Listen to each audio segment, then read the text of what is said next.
নদিয়ার ভারত বাংলাদেশ সীমান্তে দেশ রক্ষার সেনাবাহিনীদের হাতে রাখি পরিয়ে ভ্রাতৃত্বের রাখি বন্ধন উৎসব।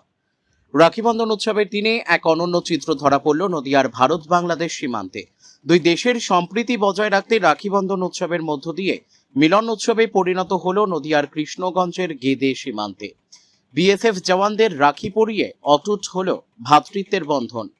নদিয়ার ভারত বাংলাদেশ সীমান্তের মধ্যে অন্যতম বিধানসভা কৃষ্ণগঞ্জ বিধানসভা।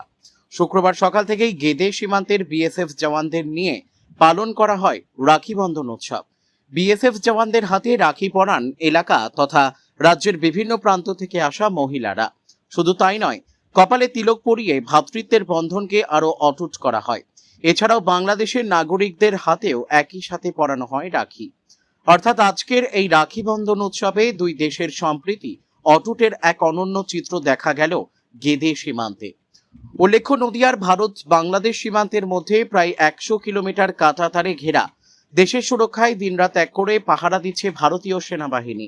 অর্থাৎ মাতৃভূমি সুরক্ষার ক্ষেত্রে বিএসএফ এর কৃতিত্বের অবকাশ থাকে না। তাই বিএসএফ জওয়ানদের হাতে রাখি পরিয়ে রাখি বন্ধন উৎসব পালিত হলো মহাসমারোহে। এই উৎসবে সামিল হওয়া মহিলাদের মধ্যে এক মহিলা লাবণী মজুমদার বলেন, রাখি বন্ধন উৎসব ভারতের এক কৃষ্টি সংস্কৃতি। কবিগুরু রবীন্দ্রনাথ ঠাকুরের প্রয়াসে এই রাখি বন্ধন উৎসব প্রচলন হয়েছিল। বাংলার ঐতিহ্যের এক অন্যতম নাম রাখি বন্ধন উৎসব। আজকের দিনে ভারতীয় সেনাবাহিনী এবং বাংলাদেশের থেকে আসা নাগরিকদের একসাথে রাখি পরিয়ে একদিকে যেমন দুই দেশের সম্প্রীতি, অন্যদিকে ভ্রাতৃত্বের বন্ধনকে আরো এক ধাপ এগিয়ে নিয়ে যাওয়ার এক অনন্য প্রয়াস। কৃষ্ণগঞ্জ বিধানসভার প্রাক্তন বিধায়ক আশিস কুমার বিশ্বাস বলেন, আজকের দিনে দেশ রক্ষার সৈনিকদের পরিবার পরিজন থেকে দূরে থাকাই তাদের মনে যাতে কোনো কষ্ট না হয়, সেই জন্যই এলাকা তথা জেলা ও রাজ্যের বিভিন্ন প্রান্ত থেকে মায়েরা, মহিলারা এসে সেনাবাহিনীদের হাতে রাখি পরিয়ে দিয়েছেন।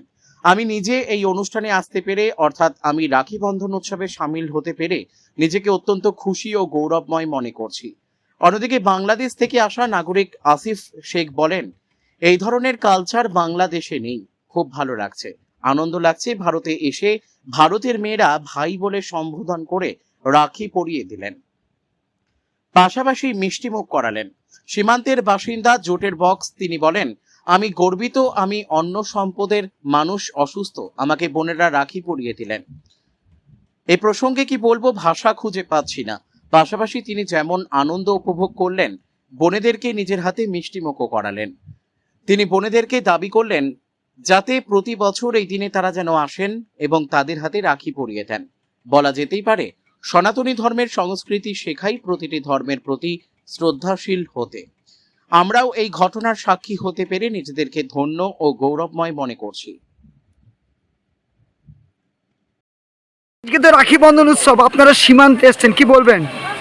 আজ আমরা এখানে উপস্থিত হয়েছি, সমবেত হয়েছি বিএসএফ ক্যাম্প গেদে।